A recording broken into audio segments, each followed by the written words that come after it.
La leçon porte sur l'ordre des appels des constructeurs dans le cas de la composition et de l'héritage dans les classes. Donc, premièrement, on appelle les constructeurs objets de la classe de base, donc c'est-à-dire les constructeurs de la classe attribut, les constructeurs de la classe de base.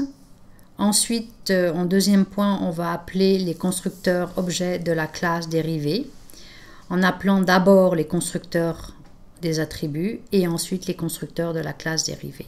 Donc si je déclare ici un objet de classe D, la classe D ici c'est la classe dérivée de A.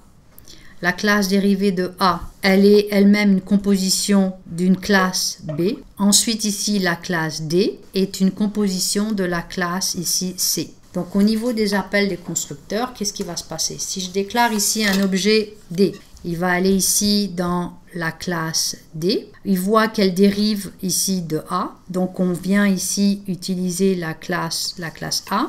La classe A est une composition ici de la classe B. Donc ça veut dire que le premier constructeur qui va être appelé, c'est le constructeur ici de l'attribut de A qui est de type B. Donc c'est ici. Le premier appel, c'est le constructeur de la classe B. Ensuite ici, une fois que j'ai créé l'attribut de la classe B de A, je vais appeler le constructeur ici de la classe A. Donc là, ça veut dire que par rapport à la classe dérivée D, la construction de l'objet de la classe de base de A est créée. Donc on arrive ici à la classe D. Et la classe D ici, elle a un attribut de la classe de C. Donc je vais aller à la classe de C et je vais créer ici l'attribut à l'aide du constructeur de C. Et ensuite, le quatrième ici, c'est que je vais appeler le constructeur de la classe de D. Donc ça, c'est l'ordre des appels des constructeurs. Donc, on va voir ici un exemple un peu plus compliqué en utilisant les mêmes classes que l'exemple précédent. Mais dans la classe A, j'ai un autre constructeur qui me permet d'initialiser avec un paramètre.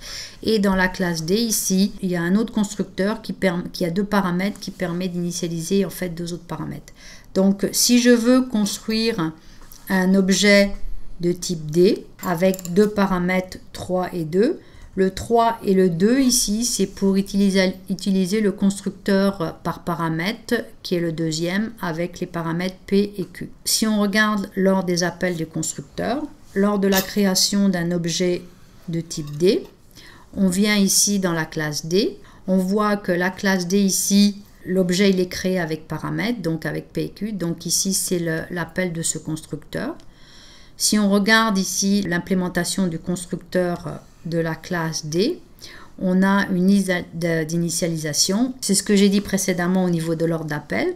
On a d'abord ici que même si on a une composition dans la classe D, on va avoir d'abord l'appel ici du constructeur de la classe de base, donc de A, avec ici le paramètre. Donc ici, il appelle le constructeur de la classe de base, ici A, avec paramètre, donc c'est celui-là. On vient appeler ce constructeur-là avec paramètre. Et ce constructeur-là permet tout simplement d'initialiser d'abord l'attribut ici associé à B. Donc le constructeur de B est appelé une première fois. Ensuite, j'ai le constructeur de A qui est appelé. On revient ici à la classe D. Une fois que j'ai initialisé tous les éléments de la classe de base de A, je vais appeler le constructeur de l'attribut ici de C, donc c'est le troisième appel, à l'aide ici de la liste d'initialisation. Et après, je vais appeler le constructeur de la classe ici D associé. Donc ici, c'est le quatrième appel qui est là.